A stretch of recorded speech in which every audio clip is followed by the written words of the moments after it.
Show me your grace, you take it on my side. Sing it. Show me you love me, don't talk to us. Show me that you love me. We did nothing about the pills. It's me, him, and his homeboy in the car. So, soon as we get to the red light, we was at the red light. All we had to do was just turn around and boom, you at the red light from where we was. So we get to the red light. He trying to put the location in my phone so we can go to where we was finna go. So it was shooting, but I didn't think that they was shooting at us, because while they were shooting, they were driving up. So when they were also new now at 5, Birmingham police asking for your help to find whoever shot and killed this young woman, Mia Nixon, back in January. Investigators say her family is hurting and pushing for justice in her case. Our Tristan Rupert is live at 5 and on your side talking with investigators about this case. Tristan, what can you tell us? Police believe Mia Nixon was targeted, actually, and they say community help could be critical in them solving this case. I spoke with Birmingham police officer Truman Fitzgerald earlier today. He says detectives have looked into every single lead they could really concerning this case, and that a tip from the community could be critical in really cracking it wide open. Now, Officer Fitzgerald says Nixon was beloved, talented, and really excelling in the hair and nail field. He says Birmingham police won't stop searching for the person responsible for her death, and stresses no matter the information, you need to come forward if you know something. Nothing's too small. We know the streets are talking. We know Mia was extremely popular, but our detectives need that information. So anything you have, please call that into Crime Stoppers.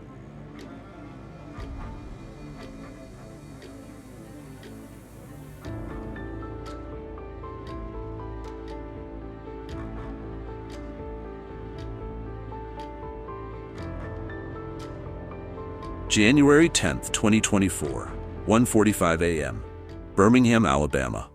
A neighborhood on Greencrest Turn wakes to the sound of gunfire. By the time police arrive, 21-year-old Mia Chardell Nixon lies motionless in her driveway. The single gunshot wound tells only part of the story. What investigators don't immediately realize is that just 30 minutes earlier, Mia had been the subject of a Facebook Live broadcast where she was publicly labeled a setup queen. From social media accusation to death in half an hour. This isn't coincidence. This is murder. The connection between those final 30 minutes, between that broadcast and the bullet, would lead detectives through one of Birmingham's most disturbing cases of recent years. But more importantly, it would reveal how quickly online accusations can escalate to real-world violence. Mia Nixon's story forces us to confront uncomfortable questions. In today's world of instant broadcasts and public accusations, how thin is the line between digital conflict and physical danger? How did a young woman's life transform from ordinary to endangered in the span of a single social media session? The morning reports were clinical. Female victim found deceased from gunshot wound. But Mia wasn't just a statistic.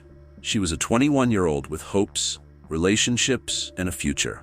All ended abruptly in her own driveway while family members slept inside, unaware of the violence just yards away. She was just outside the house, one neighbor would later tell reporters. We heard the shots, looked out the window, and saw someone running away. It happened so fast. The speed with which this violence occurred makes it all the more tragic. 30 minutes.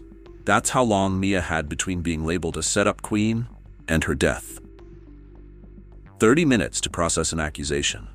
30 minutes of life remaining. But even more disturbing than the timeline is what investigators would eventually discover about the suspect. 22-year-old Damian McDaniel of Fairfield, Alabama. A man whose violent history would shock even experienced investigators. A man connected to not just Mia's death, but potentially 14 other murders. As we examine what happened on that January night, we'll uncover how digital accusations can serve as preludes to violence. We'll follow the meticulous investigation that led authorities to McDaniel. But most importantly, we'll remember Mia, not as a victim, but as a person whose life was worth infinitely more than the circumstances of her death. This isn't a story about sensationalism. It's about understanding how quickly modern conflicts can escalate and the very real consequences of those escalations. It's about a community shaken, a family devastated, and a legal system confronting a suspect whose alleged violence extends far beyond this single case. The question at the center of it all: how did a Facebook Live broadcast become a death sentence in just 30 minutes? Before we continue with Mia's story, we want to acknowledge that we approach these difficult subjects with respect for the victims and their families. Our goal is never exploitation, but understanding, because understanding is the first step toward prevention. If you value this approach to true crime storytelling, one that prioritizes dignity and facts over sensationalism, please take a moment to subscribe to our channel. Your support allows us to continue producing thoroughly researched, respectful content that examines these cases with the gravity they deserve.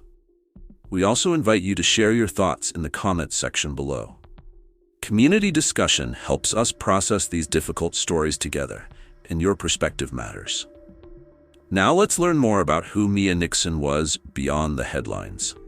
To understand the true impact of what happened that January night, we must first understand who Mia Chardell Nixon was, beyond the tragedy that would eventually define her final moments. At 21, Mia had established herself as a fixture in Birmingham's Crestwood neighborhood. The 800 block of Greencrest Turn wasn't just an address, it was home. The modest houses, the familiar streets, the neighbors who knew each other by name. This was Mia's world, a community where she had built her life and formed connections that mattered. Crestwood itself sits just east of downtown Birmingham, an area characterized by its mix of long-term residents and younger families. Unlike the anonymous existence many lead in larger urban centers, Crestwood fostered a sense of belonging. Neighbors noticed when someone was absent. They recognized cars that didn't belong. They heard unusual sounds in the night, like the gunshots that would alert them to tragedy in the early hours of January 10th. Mia lived with her family in their Greencrest Turn home, a fact that makes her death all the more poignant. While her family members slept inside, violence found Mia just steps from where they rested. The proximity of loved ones, present yet unaware, adds another layer of tragedy to an already devastating story. "The houses here are close enough that we all know what's happening," said one resident who asked not to be named. "That's what makes this so shocking. Someone was hurt right here, among us." What made Mia unique wasn't extraordinary wealth or fame, but the ordinary connections that define most meaningful lives. She was a daughter, a friend, a community member, a young woman building her future day by day. Like many 21-year-olds, she likely balanced ambition with uncertainty, independence with family ties, confidence with vulnerability. Her daily routines, the routes she walked, the places she frequented, the people she greeted, created the fabric of a life now remembered in past tense. Morning greetings to neighbors, evening returns home. The casual conversations that seem insignificant until they're no longer possible. Those specific details about Mia's career aspirations or educational path weren't widely documented. We know that at 21, she stood at that crucial junction between youth and full adulthood. Some of her peers would be finishing college, others establishing themselves in trades or careers, many still discovering their paths. Mia's potential, like her life, was cut short before it could fully manifest. Those who knew the neighborhood describe a community where young people like Mia often gathered at nearby parks or local establishments. Weekend evenings might include visits with friends or family dinners. Weekdays followed the rhythm of work or study. Normal life, until it wasn't. What stands out in conversations with those familiar with the area is how ordinary Mia's life appeared. No previous incidents had marked her as someone in danger. No history of threats preceded the violence. Her social media presence, while active enough to become the platform for that fateful label of setup queen, hadn't previously signaled any unusual conflict. This normality makes what happened all the more jarring. The abrupt transition from everyday life to violent death creates a stark contrast that disturbs our sense of how the world should work. Young women should return safely to their homes. Communities should protect their members. Social media disagreements should remain just that, disagreements. Birmingham itself shapes the context of this story. A city of approximately 200,000 residents, Birmingham balances Southern tradition with urban realities. Its neighborhoods each carry their own character, from historic districts to developing areas. Crestwood exists within this diverse landscape, neither the city's wealthiest district nor its most challenged. It's simply home to people like Mia, people building lives within its boundaries. The night of January 9th began as countless others had. Nothing marked it as Mia's last. No obvious signs warned of approaching danger. She was simply a young woman living her life in a neighborhood she knew, among people familiar to her, with reasonable expectations of safety and continuation. Understanding who Mia was, an ordinary young woman in ordinary circumstances, makes what followed all the more incomprehensible. And it raises the central question that drives this case. How did her ordinary life intersect with extraordinary violence? The evening of January 9th, 2024 began unremarkably for Mia Nixon. A Tuesday night in Birmingham, typically a quiet time when most residents are winding down, preparing for the workday ahead. For Mia, this particular evening would follow its expected course, at least initially. What we know about those final hours comes from a combination of witness statements, digital records, and police reports. Together, they create a timeline that becomes increasingly troubling as it approaches 1:45 a.m. As darkness settled over Greencrest Turn that evening, Mia was at home with her family. The neighborhood had fallen into its nighttime routine, lights glowing behind curtains, occasional cars passing, the distant sounds of the city providing a constant backdrop. Nothing suggested that this night would end differently than countless others before it. Sometime during the evening, social media, specifically Facebook, became a critical element in what would unfold. While the exact time hasn't been disclosed in public records, investigators confirm that a Facebook Live broadcast became the turning point. During this broadcast, Mia was publicly labeled a setup queen. The term requires context. In social media parlance, calling someone a setup queen implies they lure others into compromising or dangerous situations, essentially setting them up for harm, embarrassment, or exploitation. It's an accusation that questions character and intentions, suggesting deception and manipulation. For a 21-year-old young woman, such a public label represents more than just an insult. It's a reputation-damaging claim broadcast to potentially hundreds or thousands of viewers in real time. We don't know how Mia reacted when she learned of this broadcast, but the timing, approximately 30 minutes before her death, creates an unavoidable connection. Did Mia see the broadcast herself? Did someone inform her about it? Did she respond publicly or privately? These questions remain part of the ongoing investigation. What's certain is that this digital accusation preceded physical violence by merely half an hour. The specific contents of the Facebook Live video have not been fully disclosed by authorities, who continue to treat it as evidence. However, sources confirm that the broadcast included direct references to Mia by name and the explicit setup queen accusation. Viewers of the live stream would have received an immediate, unfiltered impression of Mia based solely on the broadcaster's claims. As the clock approached 1:30 a.m. on January 10th, Mia was somehow drawn outside her home. Whether she went willingly or was lured remains unclear. What is known is that she ended up in her driveway, a space visible from the street, yet still within the boundaries of what should have been her safe domain. The neighborhood was quiet at this hour. Most residents were asleep, windows dark, streets empty, the perfect conditions for someone approaching with harmful intent. Surveillance footage from nearby properties would later help investigators track movement in the area, but in those crucial moments, Mia was alone. At approximately 1:45 a.m., the stillness broke. Multiple gunshots echoed through Greencrest Turn. Neighbors, startled from sleep, would later recall the sudden, jarring sound, unmistakably gunfire, unmistakably close. "I heard 3 or 4 shots," one neighbor told reporters. Then car doors and tires squealing away. Inside Mia's home, her family remained unharmed but would soon face the unimaginable. Outside, Mia lay wounded in the driveway, the victim of what appeared to be a targeted attack. The response was swift but futile. Someone called 911, reporting a person shot at the 800 block of Greencrest Turn. Birmingham's East Precinct officers arrived quickly, securing the scene while emergency medical personnel from Birmingham Fire and Rescue assessed Mia's condition. Their assessment was grim. Mia Chardell Nixon was pronounced dead at the scene. Her life ended by gunshot wounds sustained in her own driveway. The time between the Facebook Live setup queen accusation and her death had been approximately 30 minutes. As dawn broke over Birmingham on January 10th, the scene transformed. What had been a quiet residential driveway became an active crime scene. Yellow tape created a perimeter. Officers documented the location of shell casings. Forensic teams collected ballistic evidence. Photographers captured images that would later help reconstruct the sequence of events.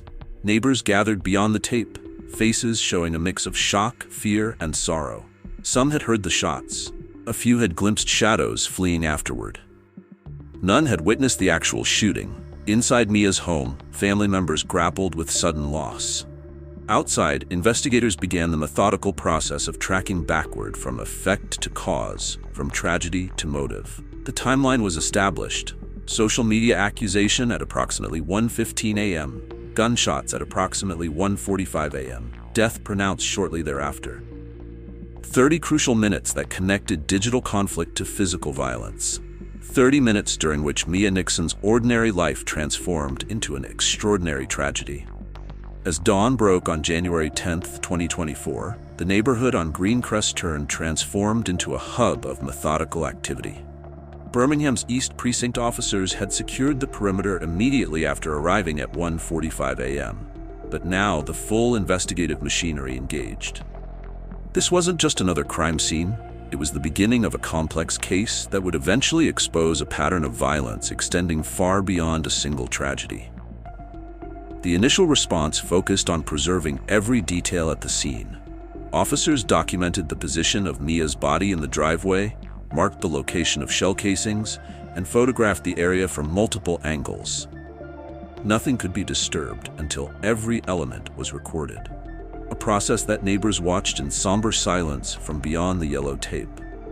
"They were so thorough," recalled one resident who witnessed the morning's activities.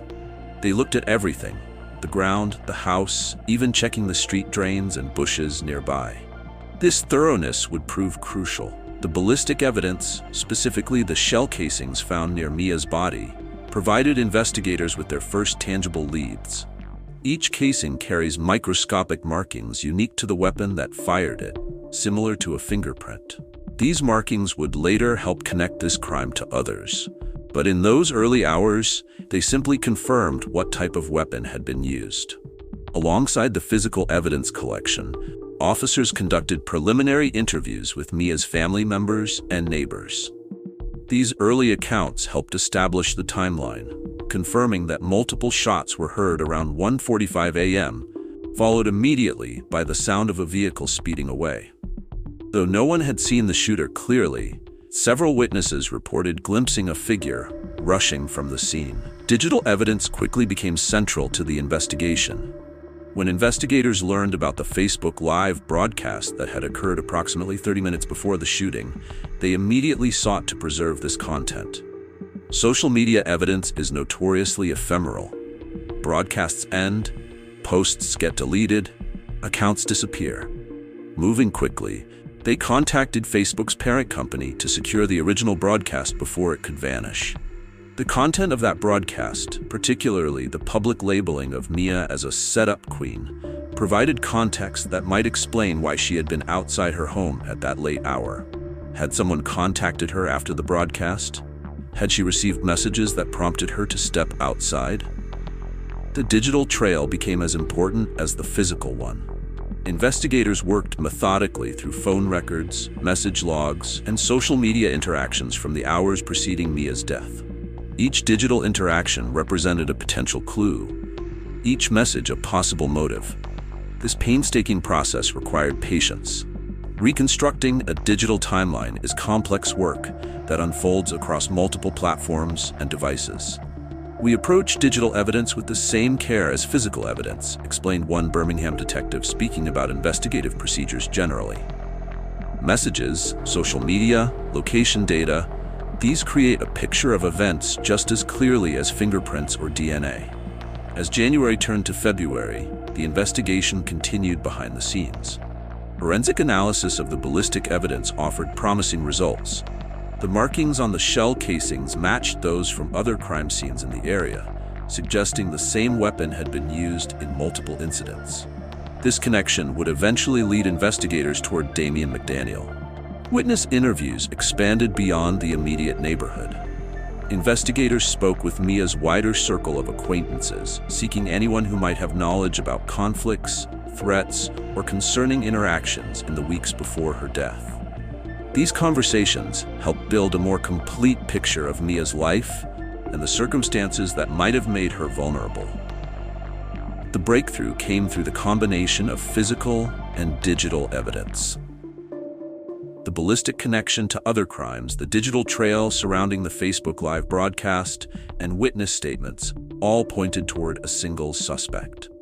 By late February 2025, investigators had sufficient evidence to seek an arrest warrant for Damien McDaniel.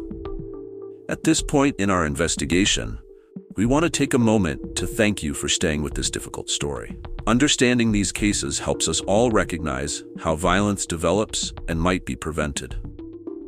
If you're finding this account informative, please consider subscribing to Truly Criminal Network and hitting the notification bell. Your engagement helps support our team's commitment to thorough, respectful coverage of these complex cases. If you have thoughts about the role social media played in this tragedy, we welcome your comments below. Now, let's continue examining how investigators connected the dots. What made the case against McDaniel particularly compelling was the pattern that emerged. The 22-year-old Fairfield resident wasn't just suspected in Mia's death. He was potentially linked to multiple homicides across the Birmingham area. The method, the weapon, the approach, all showed remarkable consistency. As investigators built their case, they discovered that McDaniel's actions often followed a strategy. Identify targets through social connections, create public controversy around them, then strike when they were vulnerable. The Facebook Live Set-Up Queen accusation fit this pattern perfectly, a public denouncement followed by a deadly ambush. By February 25, 2025, police had gathered enough evidence to make their move. The arrest warrant was issued, charging McDaniel with intentional murder. Given the severity of the charge and his alleged connection to multiple homicides, the court ordered he be held without bond, a decision that reflected both the evidence against him and the potential danger he posed to the community. The hunt for answers had led from shell casings in a Birmingham driveway to a suspect allegedly responsible for as many as 14 murders. What began as a single tragedy had revealed something far more extensive, a pattern of violence that had gone unrecognized until Mia's death brought it into focus. To understand the full magnitude of Mia Nixon's case, we must examine the man ultimately charged with her murder. Damien McDaniel, 22, from Fairfield, Alabama, was not a first-time offender when authorities connected him to Mia's death. Court documents and police records paint a disturbing portrait of a man whose alleged violence extended far beyond a single incident. By the time investigators identified McDaniel as a suspect in Mia's murder, he had already accumulated a record that shocked even those familiar with violent crime. According to official documents, McDaniel had been implicated in an astonishing number of homicides, up to 14 separate murders across the Birmingham area. This wasn't a person who snapped in a moment of anger. This was someone who had allegedly developed a pattern of deliberate, premeditated violence. The number of cases potentially linked to a single suspect is extraordinary, noted one criminal justice expert consulted about the case. When you see multiple homicides with similar characteristics, it suggests a level of planning that goes beyond spontaneous violence. McDaniel's method appeared consistent across multiple cases. He would identify targets through social connections, often using social media as both surveillance tool and weapon. The public accusation against Mia, labeling her a set-up queen on Facebook Live, matched this approach. By broadcasting accusations, McDaniel created both distraction and justification, making his subsequent actions seem like responses rather than initiations. This tactic, using public forums to cast victims in a negative light before attacking, served multiple purposes. It created confusion about motive, potentially misdirecting investigators toward other suspects with apparent grievances against the victim. It also isolated targets from potential defenders, making them more vulnerable in the crucial hours following a public accusation. The timing in Mia's case, approximately 30 minutes between the Facebook Live broadcast and the shooting, suggests both planning and opportunism. McDaniel, or associates, knew exactly when to strike, after the accusation had been made, but before the target could fully process or respond to it. What particularly disturbed investigators was the efficiency of McDaniel's approach. After shootings, he reportedly departed quickly, leaving minimal evidence beyond ballistic materials. Had those shell casings not connected multiple crime scenes, the pattern might have remained hidden longer. But what connected McDaniel specifically to Mia Nixon? Investigators have not publicly disclosed the full nature of their association, but court documents hint at an element that adds another disturbing layer to the case: the possibility that Mia's murder was a contract killing. The murder-for-hire angle emerged as investigators traced the digital and personal connections surrounding the case. While authorities have not named any additional suspects who might have commissioned the killing, the theory has become part of the broader investigation. If proven true, it would suggest that someone specifically targeted Mia, hiring McDaniel to carry out the attack. This theory helps explain certain elements of the case, particularly why Mia might have been selected as a target despite having no obvious direct conflicts with McDaniel. It also raises troubling questions about who might have wanted her dead and why they would resort to such extreme measures. The morning after Mia's murder, McDaniel reportedly continued his normal routines, showing no outward signs of someone who had just committed a homicide. This behavioral control, the ability to compartmentalize violent actions, is noted by criminal psychologists as common among those who commit multiple violent crimes. The capacity to separate violent behavior from everyday life is what allows repeated offenses, explained one behavioral analyst speaking generally about violent crime patterns. The absence of visible guilt or stress makes detection much more difficult. By February 2025, the evidence against McDaniel had become substantial enough for authorities to take action.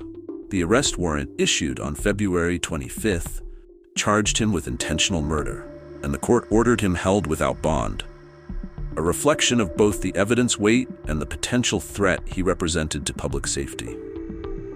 What makes McDaniel's case particularly significant is not just the number of alleged victims, but the methodical nature of his approach. This wasn't chaotic violence, it was systematic.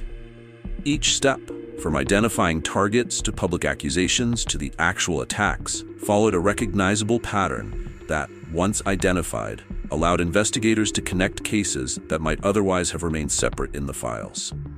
For Mia Nixon, the tragedy lies not just in being one of many victims, but in how preventable her death might have been had this pattern been recognized sooner.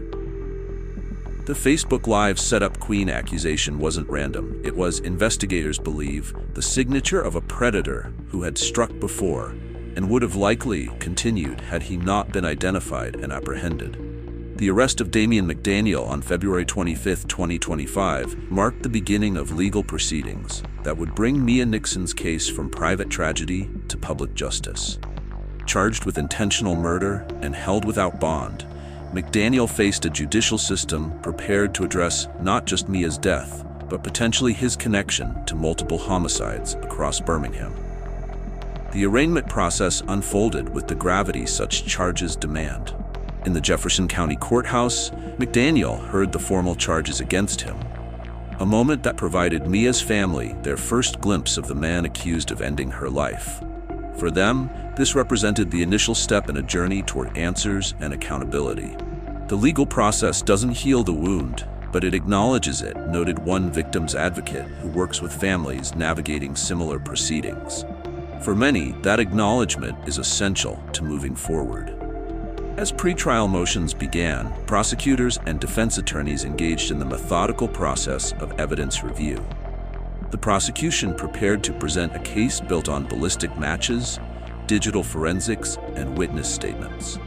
Each piece of evidence underwent scrutiny, each connection was verified and documented for eventual presentation to a jury. Beyond the courtroom, Mia's case resonated throughout Birmingham.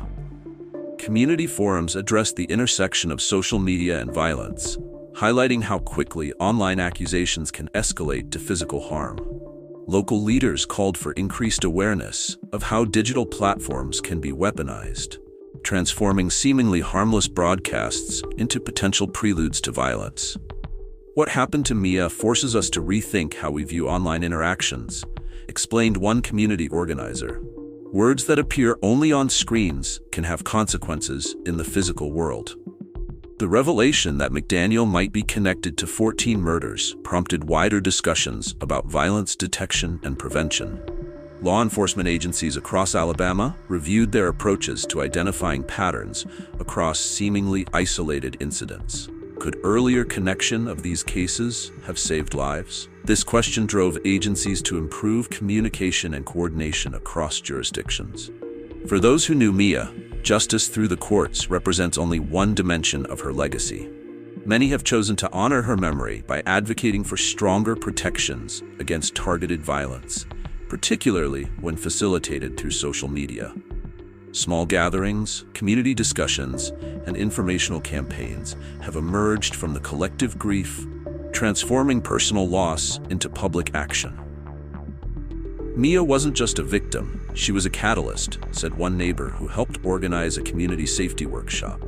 Her story has made people more aware, more cautious, more committed to watching out for each other. As the case against McDaniel progresses toward trial, scheduled for later in 2025, the dual processes of justice and healing continue in parallel. For Birmingham's residents, particularly those in the Crestwood area, Mia's absence remains a reminder of how suddenly violence can transform a community. Yet from this absence has emerged a strengthened resolve to protect vulnerable community members, to recognize warning signs, and to ensure that social media platforms implement stronger safeguards against misuse. Mia Nixon was 21 years old when her life ended in her driveway on Greencrest Turn. She existed beyond the tragedy that claimed her, as a daughter, friend, neighbor, and community member with hopes and plans now unrealized. While the legal system addresses her death, communities across Birmingham honor her life by working to prevent similar tragedies. The central question remains, how do we bridge the gap between digital accusations and physical protection? The answer may ultimately be Mia's most important legacy. As we conclude our examination of Mia Nixon's case, we invite you to join our community of viewers committed to understanding rather than sensationalizing these difficult stories. Your subscription to Truly Criminal Network supports our team's dedication to thorough research and respectful storytelling. If this case has affected you or prompted thoughts about social media safety, please share your reflections in the comments. By engaging thoughtfully with these stories, we collectively work toward a world where fewer families experience such losses. Thank you for bearing witness to Mia's story. Because remembering matters, understanding matters, and working toward change matters most of all.